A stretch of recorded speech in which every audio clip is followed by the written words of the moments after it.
నేను చంద్రబాబు నాయుడు గారిని అడుగుతా ఉన్నా, మరి 7 ఏళ్లుగా మీరే ముఖ్యమంత్రిగా ఉండి, మొదటి టర్మ్ 5 సంవత్సరాలు, తర్వాత ఇప్పుడు 2 సంవత్సరాలు, మరి 7 ఏళ్ళు మీరే ముఖ్యమంత్రిగా ఉండి 1,00,000 ఎకరాల అమరావతిలో ఇంతవరకు కట్టింది ఎంత? 1,00,000 ఎకరాల అమరావతిలో ఈయన 7 ఏళ్ళు ముఖ్యమంత్రిగా ఉంటూ అమరావతి అనేది తన పెట్ ప్రాజెక్ట్ అంటూ తాను నినాదమిస్తూ తాను ఇంతవరకు కట్టింది ఎంత? నిజంగా సెల్ఫ్ ఫైనాన్స్ ప్రాజెక్ట్ అయిందా ఇది?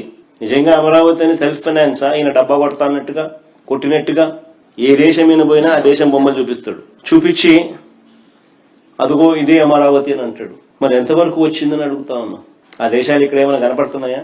కనీసం భూములు ఇచ్చిన రైతులకు చెప్పిన హామీలైనా నెరవేర్చాడా ఈ పెద్ద మనిషి? మొదట తీసుకున్న 50,000 ఎకరాల్లో, వెరీ ఇంపార్టెంట్ ఇది, మొదట తీసుకున్న 50,000 ఎకరాల్లోనే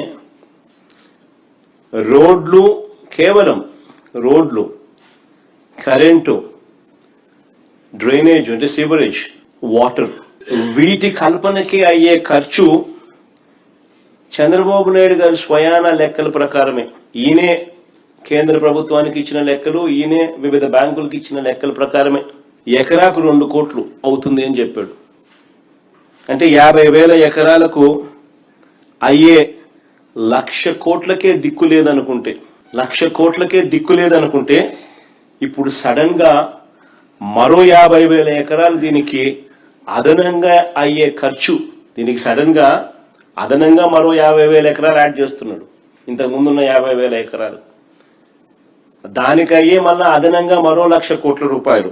ఇలా అమరావతిని ఎందుకు పెంచాల్సి వస్తా ఉంది, ఎందుకు పెంచుకుంటూ పోతున్నారు?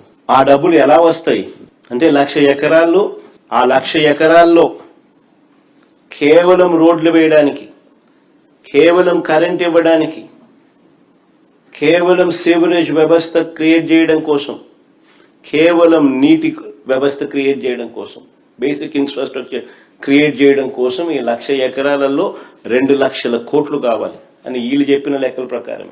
మరి ఈ డబ్బులు ఎలా వస్తాయి? ఎన్ని సంవత్సరాలు పడుతుంది? ఎన్ని దశాబ్దాలు పడుతుంది?